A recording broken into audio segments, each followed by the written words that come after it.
വൈകിട്ട് അമ്മ വന്നിട്ട് കേക്ക് കട്ട് ചെയ്യാൻ കേട്ടോ ഞങ്ങൾ വിചാരിച്ചിട്ടുണ്ടായിരുന്നു. അപ്പോൾ വൈകിട്ടായപ്പോൾ മേലൊക്കെ കഴുകി സെറ്റായി ചെടിയൊക്കെ നനച്ചു കൊടുക്കാം കേട്ടോ ഞാൻ. അപ്പോൾ ദൃശ്യേച്ചിൽ ഉമ്മർത്തിയിരിക്കുന്നത് അതിൻ്റെ നമുക്ക് ചായ കുടിക്കണം. അമ്മമ്മ ഉള്ളതുകൊണ്ട് തന്നെ നമുക്ക് പൊതുവേ കുറച്ച് പണി കുറവാണ് കേട്ടോ എനിക്ക് വീട്ടിൽ.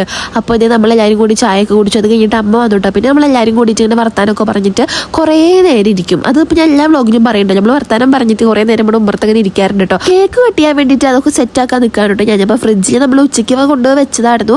അങ്ങനെ അതൊക്കെ പതുക്കെ എടുത്ത് കൊണ്ടുവന്നു കേട്ടോ. അപ്പോഴും ഞാൻ സൈഡൊന്നും തട്ടിയുണ്ടാവരുതേ എന്ന് പ്രാർത്ഥിച്ചിട്ടാട്ടോ.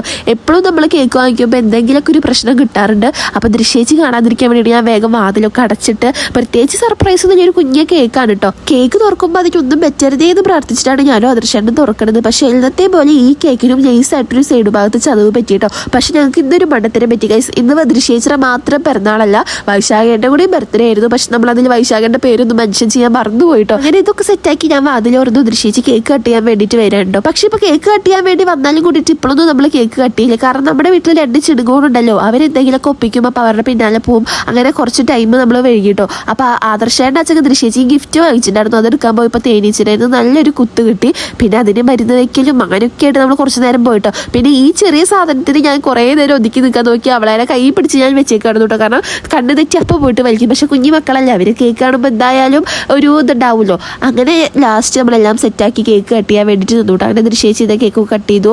നമ്മൾ കുറേ വീഡിയോസൊക്കെ എടുത്തു. ഞാൻ എന്തെങ്കിലും വീഡിയോ എടുത്തു, ആദർശമായിട്ട് ദൃശ്യേച്ചിക്ക് വീഡിയോ ഒക്കെ എടുത്തു കേട്ടോ. പിന്നെ ഞാൻ ഗിഫ്റ്റൊക്കെ കൊടുത്തു. കാരണം ഞാനൊരു ടോപ്പാണ് കേട്ടോ വാങ്ങിച്ചിട്ടുണ്ടായിരുന്നത്. അപ്പോൾ എനിക്ക് ഇഷ്ടപ്പെട്ടു. ഞങ്ങൾക്ക് ഇങ്ങനത്തെ മോഡലുകളാണ് ഇഷ്ടം. എൻ്റെ ഇഷ്ടത്തിനാണ് ഞാൻ ടോപ്പ് എടുത്തിട്ടുണ്ടായിരുന്നത് കേട്ടോ. അങ്ങനെ കേക്ക് കട്ടിങ് ഒക്കെ അടിപൊളിയായിട്ട് നടന്നു. പിന്നെ വൈശാഖേട്ടനും കൂടി ഉണ്ടെങ്കിൽ കുറച്ചും കൂടി അടിപൊളിയായിരുന്നു. ഇവരെ രണ്ടുപേരുടെ ഒരുമിച്ചല്ല ബർത്ത്ഡേ. അപ്പോൾ രണ്ടുപേരും ഒരുമിച്ച് കേക്ക് കട്ട് ചെയ്യുമ്പോൾ അതൊരു പ്രത്യേക ഫീലിംഗ് അല്ലേ. അപ്പോൾ ആദർശാണ് വെച്ചാൽ കൈ വേദനിച്ചിട്ട് ആകെ സൈഡായിരുന്നു കേട്ടോ. പിന്നെ അമ്മ ഏതാ ചേച്ചിക്ക് ഡ്രസ്സൊക്കെ നിവർത്തി കാണിച്ചു കൊടുത്തു. ചേച്ചി ഇട്ട് നോക്കിയപ്പോഴും എനിക്ക് ഭയങ്കര ഇഷ്ടപ്പെട്ടിട്ടുണ്ടായിരുന്നു കേട്ടോ. നല്ലൊരു ചേച്ചിക്ക് നന്നായി ചേരുന്ന പോലെ എനിക്ക് തോന്നി കേട്ടോ. പിന്നെ ആദർശമായിട്ട് നല്ല പണിയാണ് കിട്ടിയ ഗൈസ്. കൈമ്പോൾ കുത്തിയത് ഞാൻ ഇത്ര കാര്യമാക്കിയിട്ടുണ്ടായിരുന്നില്ല. കയ്യിൽ നമ്മൾ മഞ്ഞളൊക്കെ വെച്ചിട്ടുണ്ടായിരുന്നു. ഒന്നിലും കൂടിയിട്ട് ആദർശാൻ്റെ വേദനയ്ക്ക് ഒരു കുറവുണ്ടായിരുന്നില്ല കേട്ടോ. പിന്നെ യൂട്യൂബൊക്കെ നോക്കി നമ്മൾ ഓരോന്ന് ചെയ്ത് കൊടുക്കിയിട്ട് നമ്മുടെ ചെറുള്ളി നടുമുറിച്ചിട്ട് ആ നീരിങ്ങനെ നന്നായി ഉരച്ചു കൊടുക്കുക. പിന്നെ ഐസും കട്ട വെച്ച് ഇങ്ങനെ ഉരയ്ക്കുക. പിന്നെ നമ്മുടെ മുടിയുടെ ഒരു ഇഴ പൊട്ടിച്ചിട്ട് 2 അറ്റം പിടിച്ചിട്ട് ഇതുമിട്ട് ഇങ്ങനെ വലിച്ചു കൊടുത്താൽ അന്നത്തെ ആരൊക്കെ ഉണ്ടെങ്കിൽ വേഗം പോരുന്നു പറഞ്ഞു കേട്ടോ. അങ്ങനെയൊക്കെ ചെയ്തപ്പോൾ അധികം നീരൊന്നും വെച്ചില്ല കേട്ടോ ആദർശേട്ടന്.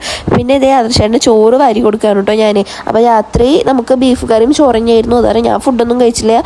പിന്നെ ഇതേ ആദർശേട്ടന് ഞാൻ വാരി കൊടുത്തു. അപ്പോൾ നമ്മുടെ വീഡിയോ ഇത്രയേ ഉള്ളൂ. ബൈ.